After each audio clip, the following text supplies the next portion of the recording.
እንደ መጽሐፍ ቅዱሱ ህልም ከታየ ጥርት ብሎ ነው የሚታይ። ይሄ የሆነ መስክ ላይ የሆንኩ ይመስለኛል፣ እየመጣሁም ይመስለኛል፣ እየሄድኩም ይመስለኛል የሚል ቬግ የሆነ ህልም የለም። እግዚአብሔር ካሳየ ጥርት አድርጎ ከነ ሴንቲሜትሩ ከነ ሜትሩ ከዛ ውጭ ሁሌ የሚያይስ ግን ከሆነ አንድ ሰው በኤፒሶድ የሚታይ ህልም እሱ ፊልም ነው እንጂ ህልም አይደለም። እንቁላልን ውስጥ ያለ ጫጩት ራሱን መውጣት አይኔ ላውጣው ተባበረው ብዬ ማንኪያ አምጥቼ ብመታው እንቁላል ጠብሼ ልበላ እችላለሁ። ጫጩት ግን ሊወጣ አይችልም። ማንም አንዳች ቢጎለው ሳይነቅፍ በልግስና ከሚሰጥ ከእግዚአብሔር ዘንድ ይለምን ይላል። ዮጋ ስትሪክትሊ ሌላ አምልኮ ነው። ቅዱስ እንጦንስ የተናገረው አንድ ቃል አለ። ህልምን የሚያምን ሰው የዲያብሎስ መጫወቻ ነው ይላል። ለምሳሌ ድንግል ማርያም ጌታ እንደምትወልድ ቅዱስ ገብርኤል መጥቶ ትጸንሻለሽ ትወልጃለሽ ብሎ ነገራት በራእይ። በህልሟ ቢነግራት ኖሮ እንዴ የዛሬው ህልም ደግሞ ጭራሽ አምላክን ትወልጃለሽ እንዴት አይነት ነገር ነው ልትል ትችላለች። ማር ይስሐቅ በጣም ጥልቁ ጸሎት በእግዚአብሔር ፊት ዝም ብሎ መቀመጥ ነው እንጂ ዘሎ ተራሩጦ ወደ ጉዳዩ አይገባም። ሙሴ እኮ በጣም ጨንቆት ይገርምሻል። በግራ እስራኤላውያን ኧረ ልንሞት ነው እያሉ ይጮሃል። በቀኙ የፈርዖን ሰራዊት እየበረረ እየመጣ አዋራ እያቦነነ ህዝቡ ይጮሃል፣ ፈርዖን ይጋልባል። በቃ ግራ ገብቶ ጸጥ አለ። ጸጥ ሲል እግዚአብሔር ምን እንዳለው ታውቂያለሽ? ለምን ትጮህብኛለህ? ከህዝቡ ጩኸት በላይ የሙሴ ዝምታ ተሰምቶ። ህልምን በጣም ለሚያምኑ ሰዎች ብዙም ደስ የማይል ነገር ነው ልል የምችለው። ቅዱስ እንጦንስ የተናገረው አንድ ቃል አለ። ህልምን የሚያምን ሰው የዲያብሎስ መጫወቻ ነው ይላል። እንደ አሻንጉሊት ነው። ምን ማለት ነው? መጀመሪያ ህልም ከሶስት ነገር ነው የሚታየው። እሺ፣ አንደኛው እግዚአብሔር የሚያሳየው ህልም አለ። ሁለተኛው ከስራ ብዛት ይታያል ይላል መጽሐፈ መክብብ ላይ። ሰው ከዋለበት ውሎ ካደገበት አስተዳደግ። ሶስተኛው ከሰይጣን ሊታይ ይችላል። ሰይጣን የእኛን ቶት አክሰስ ማድረግ አይችልም። ነገር ግን ቶት ፓተርናችንን የምንውልበትን ነገር ላይ አስተዋጽኦ ማድረግ ስለሚችል ያንን ስናይ ኢንዳይሬክትሊ ህልሙ ላይ ሰይጣን አስተዋጽኦ ሊያደርግ ነው ማለት ነው። አሁን ይህን ስል ምናልባት ብዙ ሰዎች እኔ ህልም አላይም ካየው ግን ጠባይ ሰው ህልም ጠባይ። እግዚአብሔር ህልም ያሳያል። አዎ ያሳያል። እግዚአብሔር በአንድም በሌላም ይናገራል። ሰው ግን አያስተውለውም። አፍላ እንቅልፍ በሰው ላይ ወድቆ ሳለ ግን እግዚአብሔር በህልም የሚናገረው የግድ በህልም ብቻ መናገር ያለበት ነገር ሲሆን አንድ ምናልባትም ለአንድ ሰው እግዚአብሔር በህልሙ የሚናገረው አንዴ ብቻ ነው በህይወት ዘመኑ። ለምሳሌ ፈርዖንን አስተኝቶ በህልሙ ነገረው። ፈርዖንን ተገልጾ ሊያናገረው አይችልም። አንደኛ ነፃ ፈቃዱ መንካና አያምንም ፈርዖን በእግዚአብሔር። በራእይ የሚናገረው ደግሞ በራእይ መነገር ያለበት። ለምሳሌ ድንግል ማርያም ጌታ እንደምትወልድ ቅዱስ ገብርኤል መጥቶ ትጸንሻለሽ ትወልጃለሽ ብሎ ነገራት በራእይ በመገለጥ ማለት ነው። በህልሟ ቢነግራት ኖሮ እንዴ የዛሬው ህልም ደግሞ ጭራሽ አምላክን ትወልጃለሽ እንዴት አይነት ነገር ነው ልትል ትችላለች። ከጉዳዩ ክብደት አንጻር የግድ በመገለጥ መታየት ነበረበት። አሁን ዮሴፍን ህፃኑንና እናቱን ይዘው ወደ ግብፅ ሽሽ ለማለት መልአክ መገለጥ መውረድ የለበት። ለሱ ደግሞ በህልም ታየው ማለት ነው። ስለዚህ የግድ በህልም መነገር ያለበት አንገብጋቢ ጉዳይ ከሆነ በህልም እግዚአብሔር ያናግረናል። ቅድም ማይንዳችንን ወይም ሀሳባችንን አክሰስ ማድረግ አይችልም ብለሃል አይደለ? ዘዴቦ ፓተርናችንን ግን በምን መልኩ ነው የሚያጠናብን? አንዳንድ ሰው ይሄ ቀን አይሆነኝም ይላል። እንትን ቀን የሆነ ነገር ይደርስብኛል ይላል። ሰይጣን የሚገርምሽ ዓላማው ምንድነው? ልክ ጨረቃ ብቅ ስትል ይጥላቸዋል። ከዛ ለሆኑ ያህል ዓመታት ይገርምሻል በጣም ብዙ ሰዎች ጨረቃን አምላክ ነች ብሎ ማምለክ ጀምረው። አሁን አባቶቻችን የሚላሉ እቅዳችሁን አታውሩ በአፍ ይሄዳል ይባላል። በአፍ ይሄዳል ማለት ሰይጣን ይሰማዋል እና እንዲህ ላረግ ነው ራሱ አትበሉ የሚባልበትም አንዱ ምክንያት እናደርጋለን ብለን የምናስበውን ነገር ከማውራት በፊት መጀመሪያ ብንይዘው የሚመረጥበት ምክንያት ያ ነው። ብሬናችን የሰራውን ያወራውን አይለኝም አይደለ? እና የሆነ ነገር ሳልሰራው በጣም ካወራሁት የሰራሁት አሳሳት ይዛ ሳጠብሳለሁ አትበል ይባላል። እና ቀድመን አውርተነው አንዳንዴ እንረካለን እና ሰውነታችንም ያረገው ያህል ይመስላል። በመጽሐፍ ቅዱስ ትልቁ ቴራፒስት እግዚአብሔር ነው። ለምሳሌ አዳም መጥቶ የሰጠኝ ሴት ከዛፉ ሰጠችኝና በላዋ ብሎ ነገር። ለምን ከዛፉ ሰጠሽው አላላት። ያደረግሽው ምንድን ነው ያላት። የራሷን ስቶሪ እንድትተርክ እድል ሰጥቷታል ለብቻዋ ማለት ነው። አሁን እኛ በአንዴ ማደግ ነው የምንፈልግ። ለምንድን ነው ዓለም ላይ ሎተሪ የወጣላቸው ሰዎች ሀብታም የማይሆኑት? ለምንድን ነው ግን? እርን ያልተደረገ ገንዘብ ነው። ፕሮሰሱ ላይ አልነበሩ ብናርገው ያጠፉታል። ጥቂት ናቸው አይደለ የዓለምን ህዝብ ሀብት የያዙት። ይበተንና ፌር በሆነ መንገድ ለዓለም ህዝብ ይከፋፈል ቢባል በጥቂት ዓመታት ውስጥ ተመልሶ እነዛ ሰዎች እጅ ይገባል ይባል። ለምን የቀረው የዓለም ህዝብ በዛ ደረጃ ዊዝደም የለውም ገንዘብ ማኔጅ ለማድረግ እና በችኮላ የተገኘ ሀብት የሚጠፋው ማለት ነው።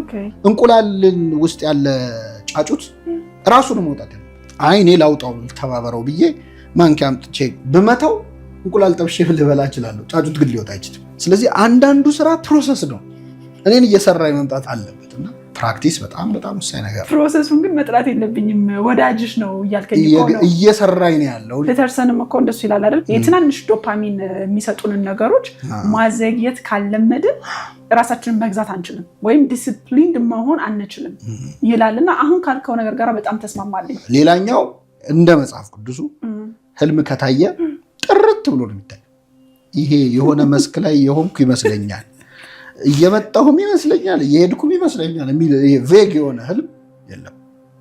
እግዚአብሔር ካሳየ ጥርት አድርጎ ከነ ሴንቲሜትሩ ከነ ሜትሩ፣ ለምሳሌ ትልቅ ሐውልት አየው፣ ከላይ የወርቅ ነው፣ ቀጥሎ የብረት ነው፣ ቀጥሎ የሸክላ ነው፣ ሴንቲሜትሩ እንደዚህ ነው፣ ቁመቱ እንዲህ ነው፣ ወርዱ እንዲህ ነው የሚል በጣም አኪውሬት የሆነ ህልም ነው ያዩት። መጽሐፍ ቅዱስ ላይ ህልም ያዩ ሰዎች ሲደግሙት እናያለን። ያንን ማለት ለምሳሌ ፈርዖን 7 የረሃብ ዓመታት እንደሚመጡ የሚያሳይ 2 ህልሞች አየ። ደግሞም ተኛ አለመ። ከዛ ውጭ ሁሌ የሚያይ ግን ከሆነ አንድ ሰው በኤፒሶድ የሚታይ ህልም እሱ ፊልም ነው እንጂ ህልም አይደለም። በጣም የሚያውከን የሚደጋገም ህልም ሲሆን ወደ ንስሐ አባቶቻችን እንድንሄድና እንድናማክር፣ ከዛ ከእግዚአብሔር ከሆነ ከእግዚአብሔር ነው ይሉናል። ሁኔታውን አይተው ደግሞ የእኛን ሀሳብ ሪፍሌክሽን አይደለ ህልሙ አንዱ ያለንበት ሲቹዌሽን ኦብዘርቭ አድርገው ካለንበት ችግር ሊያወጡ ይችላሉ። እና ክርስቶስ ሳምራዊቷን ሴት ትሪት ያደረገበት መንገድ ለማንኛውም የሳይኮሎጂ ትሪትመንት ለሚሰጡ ሰዎች ትምህርት ነው። ይቺ ሴት በጣም መገለል የደረሰባት ያልተሳኩ ትዳሮች ያሳለፈች፣ ክርስቶስ መጥቶ በመጀመሪያ ውሃ ጠጭኝ በማለት ነው የጀመረው። እሷን ሊረዳ እንደመጣ ሳይሆን ከእሷ እርዳታ እንደሚፈልጉ ነው ኮንቨርሴሽኑን የጀመረው። ውሃ ጠጭኝ አላት። አንተ አይሁዳዊ ስትሆን ሳምራዊት ከመሆን ከኔ እንዴት ውሃ ትለምናለህ? በዛ ላይ ደግሞ ጉድጓዱ ጥልቅ ነው፣ መቅጃ የለህም አለችው። ውሃ ጠጭኝ የሚልሽ ማን እንደሆነ ብታውቂ የህይወትን ውሃ እንዲሰጥሽ ትለምኙ ነበር አላት። ቀስ እያለ አንተ ከያዕቆብ ትበልጣለህ ትለዋለች። እኔ ያዕቆብ ፈጣሪ እኮ ነኝ፣ እኔ ማን እንደሆንኩ አታውቂምም አላለም። ከዛ ባልሽን ጠርተሽ ነይ ሲላት ባል የለኝም አለች። 5 ባሎች ነበሩሽና አሁን ያለው ባልሽ ህጋዊ ስላልሆነ ባል የለኝም ማለትሽ መልካም ነው ያላት። ከስተቷ ውስጥ እውነት ነው ያወጣው። ክርስቶስ የሚባል መሲህ እንደሚመጣ እናውቃለን፣ እሱ ሁሉን ይነግረናል ስትለው የሚያናግርሽ እኔ እርሱ ነኝ አላት። ከዛ በኋላ የልቤን የነገረኝን ነው ይውልኝ ብላ ሰው ተናገረ ይችላል። ብዙ ሰው ዲፕሬሽን ማለት ድብርት ይመስለዋል። ዲፕሬሽን ድብርት አይደለም። ወይም ስራ ሲያስጠላው ዛሬ ከቤት መውጣት ሰልችቶኛል ማለት አይደለም። ከዛ ከፍ ይላል። ተፈልጎ የሚመጣም ተፈልጎ የሚሄድም ነገር አይደለም። አንዳንድ እኔ ሄልፕ የሚፈልጉ ነገሮችን አሁን ለምሳሌ ሱስ ያለበትን ሰው በምክር ለማስተካከል የሚሞክሩ ሰዎች፣ አንድን በሽተኛ ጨጓራውን ያመመው ሰው መምከር፣ ለምን ጨጓራን ያማል ተው እንጂ ሁለተኛ እንዳያመ አይባልም። እጄን ሲያመኝ አይምሮዬ ነው የሚነግረኝ እጅህን አሟል፣ እግሬን ሲያመኝ እግርህን፣ አይምሮዬን ሲያመኝ ግን አይምሮህ ታሟል ብሎ የሚነግረኝ ሌላ አይምሮ የለኝም። እና ወደ አባቶች ታሪክ ስትመጪ ሰይጣን በህልም ስላታልላቸው ብዙ ሰዎች ታሪክ ብሎ ታገኛለች። ጭራሽ ከመንፈሳዊ ህይወት ያስወጣቸዋል። ለምሳሌ አንዱን መነኩሴ ነው፣ ህልም ያሳየዋል ሰይጣን። ከዛ ህልሙ ምንድነው የሚያየው? ጌታን የሰቀሉ አይሁድ ገነት ውስጥ ነው፣ ክርስቲያኖች ሲኦል ውስጥ ነው ያ። ስለዚህ ክርስትና ውሸት ነው ማለት ነው ብሎ በዛ ህልም ተማምኖ ወደ አይሁድ እምነት ይዞራል። በጣም ፐርሲው የሚያደርገው ከሆነ ደግሞ አንድ ሰው በቃ የሆነ ነገር ለማየት የሚጠባበቅ ከሆነ ሰይጣን ይጫወትበታል። አዲስ ሃይማኖት የፈጠሩ ሰዎች አሉ፣ የገዛ ህልማቸው አሳስቷቸው ማለት ሰይጣን ውስጣቸው ያለውን ፍላጎት መነሻ አድርጎ ድንግል ማርያም ታይታኝ እንዲህ ብላኝ፣ ገብርኤል ታይቶ እንዲህ ብሎኝ፣ እንደዚህ አይነት ነገር ሲሆን በቤተክርስቲያን ስርዓት እንደሚደረገው ገዳሙስ ቢሆን ከመነኮሳቱ ማለት ወደ አበምኔቱ ሄዶ ጸሎት እንዲደረግበት። አንዳንድ ሰዎች በህልም እኔ አንቺ እንዳገባ ተነግሮኛል ብለው ሴቶች የሚያስቸግሩ ወንዶች አሉ። አንደኛ ደብዳቤ ግልባጭ አሉ አይደለ? ለሱ ከታየ ህልሙ ለሷ ለምን አልደረሳት መኖር አለበት። እና እናት አባቶቻችን አይ እንደዚህ ነው የሚሆነው ካሉ አሉ። በጣም ጂኒየስ ናቸው ማለት እኛ አንብበን ተምረን ምናምን የገባንን ነገር ነውር ነው ይሉሽ። በቃ ይሄ ነው ዊዝደም የሚባለው። ኖሌጅ እና ዊዝደም ልዩነቱ ይሄ ነው። ገንዳ ውስጥ መዋኘትና ውቅያኖስ ውስጥ መዋኘት ማለት ነው ልዩነቱ። ዊዝደም ውቅያኖስ ነው፣ እኛ ገንዳ ውስጥ ነው የሚገባው። አንድ የመጽሐፍ ቅዱስ ቃል አለ እዚህ ያዕቆብ መልእክት ላይ ማንም አንዳች ቢጎለው ሳይነቅፍ በልግስና ከሚሰጥ ከእግዚአብሔር ዘንድ ይለምን ይላል። እና እግዚአብሔርን ሰጪ ነው ብቻ አይደለም እያለ ያለው ያዕቆብ፣ ሳይነቅፍ ነው የሚሰጠው። እግዚአብሔር እንደሰጠን ሁሉ እስክንረሳ ድረስ እድል ሰጥቶናል። የእሱ ስጦታ የሚገርመው አያስታውስም። አሁን ሰው የሆነ ስጦታ ሰጥቶ በጣም ምነው ባልሰጠኝ እስክትይ ድረስ ሊያስታውስሽ ይችላል። እንዴት ነው የሰጠው ነገር እየተጠቀምክበት፣ ወደድከው ልብስ እኮ አምሮብሃል፣ ይሄ ነገር በጣም ተስማምቷል እያለ ያስታውሳል። እግዚአብሔር በየቀኑ እየመጣ እንዴት ነው እግርህን እየተጠቀምክበት ነው በደንብ አይልም። አይምሮ ሰጥቶናል፣ ኦፐሬት እንድናደርግበት ነው። ባይዘው ስለ ሞት ውልደት ነው በቤተክርስቲያን እንደዛ ነው የሚተረጎመው። አዎ በርዝዴይ ፎር ኢተርናል ላይፍ። እንግዲህ እዛ ስንሄድ የምናከብረው በርዝዴይ ሞትንበትን ቀን ይሆናል አናውቅም። እዚህ ባለነው ሆነን ግን ስናየው ከባድ መስሎ ይሰማናል እንጂ የአንድ ትልቅ ቻፕተር ዘላለማዊ ቻፕተር የሚከፈትበት ለቅሶ ቤት ስንሄድ እንደ ቴራፒስት ራሳችንን ባናይ ጥሩ ነው። እንዴት እነዚህ ሰዎች ያ የሚወዱት ሰው መሞቱን ማምነው አልጨረሱ። ታይም የሚፈልግ ነገር ነው። ጉዳዩን አድሬስ ማድረግ ላይ ያስፈልግ ሄዶ ቤታቸውን ማጽዳት ይቻላል። አብሮ ማልቀስ የተሻለ ነው። መጀመሪያ እንዲያለቅሱ እድል መስጠት ሩም መስጠት ያስፈልጋል። ክርስቶስም እንደሚያስነሳው እያወቀ አልዓዛር አልቅሷል። ስለዚህ ለቅሶ የተፈጠረው አንዱ እግዚአብሔር ራሳችንን ኪውር የምናደርግበት መንገድ አድርጎ ነው የሰጠን ለቅሶ። የኢዮብ ጓደኞች እዚህ ላይ በጣም ጥሩ ምሳሌ ሆናሉ። ኢዮብ 10 ልጆች ሞተውበት ሀብት ንብረቱ ወድሞበት በቁስል ተወርሶ ወድቆ ሲያዩ ይላል እንዳዩት አለቀሱ ማቅ ለብሰው። ይሄ ቴራፒ ነው። ከዛ በኋላ ወደ ትራውማ መለሱት። ምንድነው? እግዚአብሔር ስለ ኃጢአትህ ነው እንደዚህ ያደረገብህ። ብዙዎቹ ለእግዚአብሔር የምንጠቅሳቸውን ጥቅሶች ተናግረዋል። ሰዎች በጣም ፖኤቲክ ናቸው። ከበው በቃ አዋጥፍቼ ነው እንደዚህ የሆንኩት ስኪል ድረስ ኢዮብ ማለት ነው።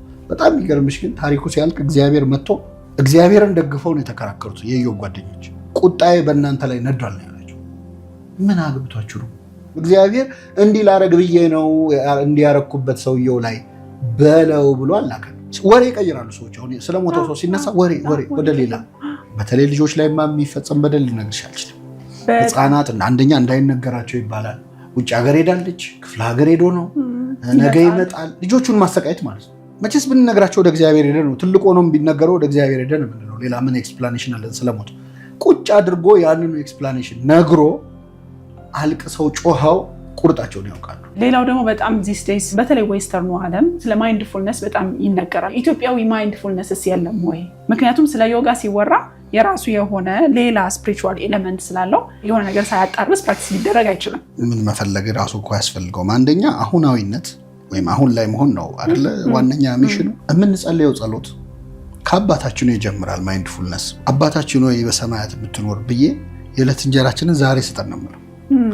ስለ ነገ ስለምበላው አይደለም የምጸልየው። ይትበሉ ለጌሰብ ስለ ነገ አትበሉ፣ ነገ ለራሱ ያስባል፣ እንደውም የነገ ክፋቱ ይበቃዋል ይላል። ዮጋ ስትሪክትሊ ሌላ አምልኮ ነው። እንደውም እሱ ላይ በተጨምር ደስ ይለኛል። አሁን ብዙ ሰዎች ይከራከራሉ። እኔ ከአምልኮውን ሳልሳተፍ ሰውነቴን ባፍታታ ምን ችግር አለው? ይሄ ምንድነው? ስጋውን ሳልበላ መረቁን ብጠጣ ምንም ችግር የለውም አይነት ነገር ነው። ምን አይነት መንፈስ እየጠራን እንዳላናቅ ምንም ችግር ከሌለው እዛ ጋር የሚደረጉት ሪቹዋሎች ለምን ያስፈልጋሉ? ለስፖርት ከሆነ አንደኛ የሚደረጉት ሳይኖች በሙሉ የምንቀመጥበት መንገድ፣ ጸጥ ምንልበት፣ የምንበረከክበት ፖዞቹ በሙሉ የሆነ ነገር ኢሚቴት እያደረግን ነው። ከፍ ሲል የሆኑ አራዊትን የሆኑ እንስሳትን አይነት ሙቮች፣ ምን አይነት መናፍስትን እንደምንጠራ በነፍሳችን ላይ ምን አይነት ነገር እንደምናመጣ አናውቀው። ስትሪክትሊ ይህንን መወሰን ያስፈልጋል። መምር የምታመልኩትን ዛሬ ምረጡ ነው ያለው። እስከ መቼ በሁለት ሀሳብ ታነክሳላችሁ ነው የሚለው እና ጾም ኢንተርሚተንት ፋስቲንግ ተብሎ ስሙ ተቀይሮ በኤክስፖርት ስታንዳርድ ሄዶ መጥቶ ካልሆነ በስተቀር እኛ ጋር የኖረ ነው። ነጭ ነክቶት ሲመጣ የሆነ ነገር የመቀበል አዲስ ነገር ይሄ ቆዳ ከዚህ ሄዶ ሌዘር ተብሎ እንደሚመጣው አይነት ማለት ነው። አንደኛው። ሁለተኛው በጣም የሚገርም የሜዲቴሽን እና የቴራፒ መጽሐፍ መዝሙረ ዳዊት ለየትኛውም አይነት ስቴት ኦፍ ማይንድ ሰው ምድረ በዳ ላይ ብቻውን ቢሆን መዝሙረ ዳዊት ከያዘ ብቻውን አይደለም ይባላል። መዝሙረ ዳዊት ላይ በጣም ደስተኛ የሆነ ሰው ደስታ አለ፣ ሁሉ በእግዚአብሔር ደስ ይበለን ይለዋል። በጣም ሀዘን ላይ የሆነ ሰው ዳዊት ጥልቅ ሀዘን ላይ ሆኖ ያናግረዋል። እና በዳዊት መዝሙር ውስጥ ሁሉም አይነት ስቴት ኦፍ ማይንድ አለ። ለዳዊት የኔን ጉዳይ ማነገረው እስኪባል ድረስ ጸሎቱን ላይ አይመስልም። አንዳንዴ ዳዊት ከፈጣሪ ይጣላል። አምላኬ አምላኬ ለምን ተውከኝ? አንተ ትመሰገናለህ በክብርህ፣ እኔ ግን እዚህ እየተሰቃየሁ ነው ይላል። አቤቱ ንቃ፣ ለምን ትተኛለህ ይላል ዳዊት። አሁን ለእግዚአብሔር ለምን ትተኛለህ ይባላል? ማንም ደፍሮ አይልም። ግን አንዳንዴ ምነው ተውከኝ የምንልባቸው ሞመንቶች አሉ። ያን ሞመንት ዳዊት ብሎታል። አንዳንዴ አግሊ ቶቶቹንም አልደበቀም ዳዊት። የሚበድሉኝም በድላቸዋል። አሁን ይሄ እንደ ጸሎት ውስጥ ይገባል ትያለሻል። ግን አይምሮ ማሰብ አያቆምም።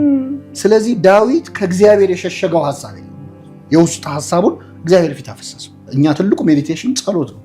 ከጸሎት በፊት በነገራችን ላይ ሰው ለሆነ ያህል ሰዓት ቁጭ ብሎ ዝም ማለት አለበት። ማር ይስሐቅ በጣም ጥልቁ ጸሎት በእግዚአብሔር ፊት ዝም ብሎ መቀመጥ ነው እንጂ ዘሎ ተሯሩጦ ወደ ጉዳዩ አይገባም።